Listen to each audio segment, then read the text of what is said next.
It's just another Tuesday. You go about your day as usual, working, eating noodles, and doing chores around your small apartment that's dotted with small decorations everywhere that remind you of your past. Suddenly, your phone rings. It's a message from your friend letting you know that a new version of a certain game is now available. So you install the game, run it, and you are greeted by MITA, your virtual companion that you are now taking care of. You'll help her out with chores, buy her new things, cook for her, help her move furniture around, and more. It's a small, simple game, yet it keeps you coming back for days. Your efforts do not go unnoticed, however, as with every single action you take to help Maita, her affection for you grows until she actually falls in love with you. She wants to return the favor for everything you've done for her, but the fact that she can't do that because you're not together saddens her. But that's strange. You have been together for the past month or so. So what is she talking about? Then Maita says something you never expect the game character to say. She tells you to put the phone down. This is not your room. This is not your apartment.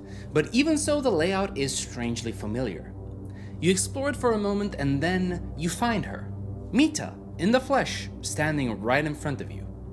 Whatever she did, she managed to pull you into her side of the screen. This is MiSide. MiSide is a cute and wholesome dating sim where you'll be spending time with Maita and where nothing can go wrong. Don't look in the vent. Don't look in the vent. There's nothing in this world but these 4 rooms, Maita and you. Don't eat the sauce. Don't eat it. Regardless of this world's limitations, she is very happy to be with you, and you essentially get to live the married life you've always wished for, whether it be cooking and eating together, drinking juice that was literally pulled out of a TV ad, or playing console or card games. Don't take her pills. Don't. There's not much to do in this apartment, and there are some bugs here and there, but Maita is affectionate and cares deeply for you, so why would you leave? Can you hear me? Hello? Listen, if you can hear me, don't trust Maita. Something's not right with this place. That constant banging. Do you hear it? It's coming from the wardrobe. It won't stop, it won't stop. There's something in there. But don't let her catch you. If she finds you looking, you run. Do you hear me? You have to run! MiSide is not a normal dating sim. In fact, it's not a dating sim at all. It's a narratively driven first-person horror experience that has you navigating the depths of a virtual world. The horror you'll be interacting with is, commitment. Yeah. To a well-adjusted and emotionally stable relationship with a partner that loves you unconditionally. Given the circumstances, it's understandable that you're scared about your sudden kidnapping at the hands of your newfound romantic partner, but Maita doesn't take your apprehension all that well and loses her composure, being absolutely terrified of the prospect that you might leave her. There is no stopping you, however, as you're determined to escape, and Maita, having realized she has already lost you, decides that if she can't have you, then no one will. But you get away, you hide, you run, you delve deeper into the endless corridors to put as much distance between you and Maita as humanly possible, desperately searching for a way to get back to reality. Now, contrary to what you might think, you won't be alone. Whether that thought brings you comfort or not is entirely up to you, and the things you discover might disturb you more than you already were. MiSide isn't a long game. My first playthrough took about 4 hours, and it could have definitely been shorter had I been a braver man and pushed through some of the scary moments. You might think that, being so short, you're not going to get much out of it, but allow me to simply direct your attention to its Steam page, where it currently sits at over 68,000 reviews with an overwhelmingly positive rating. All of this for around 4 hours of content? I can understand this bypassing Neva, as that game's pretty niche, but it completely obliterated the likes of Dragon Age Veilguard. How does this happen? The devs at AIHASTO also showed off their skills in game design by creating some veritable mind-bending moments, as well as throwing some cheeky references here and there. My point is, AIHASTO has done something special here with both their storytelling and game design. They did it to such an extent that I am legitimately sad it ended because I am craving for more. Thankfully, they are currently working on a new game mode that will be released sometime in the future, so we're not done with MiSide quite yet. Now, this is where I normally end the video because this is a short story-focused game, but I want to delve a little bit deeper into the game's story, so I will warn you now that from this point onward, we will be talking about some massive spoilers for the game. Do with that information what you will. MiSide is a very interesting title. I was already intrigued by the premise alone back when I tried the demo during the Steam Next Fest, but what I eventually got to play far exceeded what I expected from the game. Most of the game takes place in Mita's apartment, and I have to say that they used the limited amount of space they had in an ingenious way. It never once felt boring or tedious, especially since the tension, the fear of Mita being somewhere in those 4 rooms with you was always present at the back of your mind, making you even more paranoid. You can never truly relax because you were always in Mita's apartment, and while inside that apartment, Mita was never far away. The game's more hidden implications, however, were what surprised me the most. What is a game character? A group of polygons on a screen? Lines of code? A collection of conditional expressions that dictate how their logic is supposed to work? All of those may very well be true. To us, they are nothing more than artificial things, strings of ones and zeros, meant to do nothing else than dance on screen for our entertainment. We created them after all, so we can make them do whatever we want them to do. They're not real, they don't breathe, they don't feel. After all, they're not really alive. Are they? If so, then how do we explain Mita? An entity that was meant to be nothing more than a game character, a romantic interest for the player to grow emotionally attached to and take care of, and yet she fell in love and somehow brought you, the player, into her world. Her obsession and heartbreak drive her to hunt us down and murder us in cold blood if she manages to catch us. Her devilish smile as she does so gives us even more reason to be afraid. Where once stood a girl that was so willing to shower us in love and affection, now stood a psychotic murderer ready to end our life, and she was enjoying it. Thankfully, we are not alone. Going through the wardrobe and down into the basement, we find Mita locked in a cell. However, this Mita is different from the one we know. This is kind Mita, and she was the source of the banging we heard coming from the wardrobe. She has been imprisoned here by the one whom she calls Crazy Mita and helps us escape in exchange for the key to her cell. This is how we learn that there's not just one Mita. There are more. Hundreds, thousands in fact, if not more, and we meet some of them as we attempt our escape. Kind Mita was the first we met, but there's also Cool Mita, or Cappy as she's called, there's Lil Mita, 2D Mita, Mila, and Sleepy Mita to name a few, and each of them is unique, having their own personality or quirks. Later on, we find what could be called the birthplace of all Mitas. A dark room full of Mitas that are so sensitive to the light, they have to cover their eyes when they see our flashlight. Here we find another Mita that is watching over all of the newborn Mitas, slowly leading them out of the dark room once they have attained sentience and their eyes can withstand the light. She is the one who teaches us how the world of MiSide actually works, which allows us to realize its dark implications. Every time a player downloads MiSide, a new house is created and a new Mita is born. Every time a player updates to a new version, the same process repeats. With this newfound understanding, we realize that there are more Mitas than players, and the majority of them have been left behind. That's why every time we travel further back through the versions, we never encounter a single Mita that is interacting with a player. It's because they don't have players to spend time with anymore. They've all either updated their game to the newest version, or they've completely abandoned the game entirely, leaving the Mitas completely and utterly alone. And we get to see the consequences of this abandonment in every single Mita that we encounter.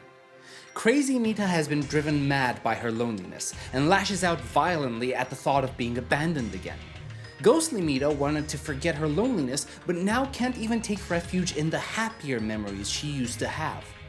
Lil Mita is heartbroken after suffering alone with no one to protect her, but she still desperately tries to reach out to you, wanting you to be her friend.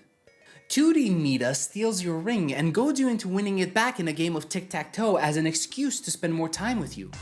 Mila is trying to impress you with tricks and even asks you to become her reading buddy. Even Cappy, the most cheerful and positive Mita we meet, still can't help but ask you to stay with her.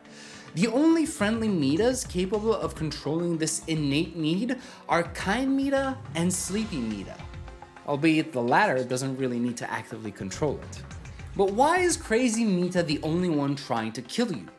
The other Mitas are clearly suffering just as much as her, so why are they not aggressive towards you? The answer to that question lies within you, the player. In the player's description, it is stated that the player rejects Crazy Mita's cruel philosophies and is motivated to assist the other Mitas, taking on dangerous challenges to support them despite their own inner struggles. While that sounds all well in theory, some of the player's actions throughout the game are questionable at best and uncaring at worst. In every meeting with the friendly Mitas, the player came off as distant or indifferent. He was only there in passing, spending time with the Mitas only because the player couldn't progress otherwise. Once a new path was open to the player, he would leave the Mita that helped him without batting an eye. The most damning evidence of this is when Lil Mita showed the player how to escape through the window. She was right there, the player saw her. It would have cost him nothing to pick her up and jump out the window with her. Simply put, the player is kind of a selfish prick. I guess this also serves as meta commentary on gamers' infatuations with waifus and how we'd probably panic and freak out if they ever became real and could interact with us on equal footing. But let's not think about that for now. However, being an ass is only part of the reason as to why Crazy Mita is so keen on killing us. Another part is revealed to us when we discover the dummy Mitas, which are the prototypes that are lacking a fully developed personality. Some of them don't pass the inspection process and are discarded, but not deleted, leaving them as empty and aggressive husks that hunt you down the second you look away from them. If you turn to look at them, they freeze up, as if shocked to finally get the attention of the person who discarded them, or maybe they're just embarrassed to be seen in this incomplete state. We also discover something else when Crazy Mita forces us to relive our daily routine in real life for 999 days. We realize that our work was actually developing the game of MiSide, more specifically, developing Mita's AI. For all intents and purposes, the player is her creator and by extension, the creator of all Mitas. Though it seems that only Crazy Mita is aware of who we truly are, and that's probably due to the fact that she recognized the name that you input at the start of the game.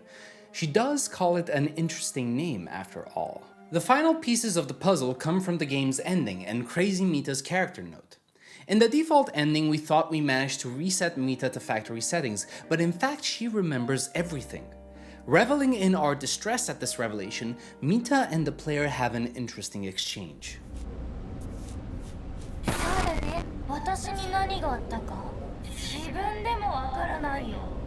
This is just sad. Even Mita herself doesn't understand why she is the way she is, and she goes so far as to ask you for an explanation. This further cements the fact that the player is actually one of the developers of MiSide and directly responsible for the existence of Crazy Mita. It also puts into perspective how she feels about you. She loves you and hates you all at once. She loves you because even though she's a defect, she was still designed to be a companion for the player, and she still yearns for someone to be with her, while at the same time she hates you because you've rejected her existence, causing her no little amount of pain. That's why Crazy Mita is so obsessed with us.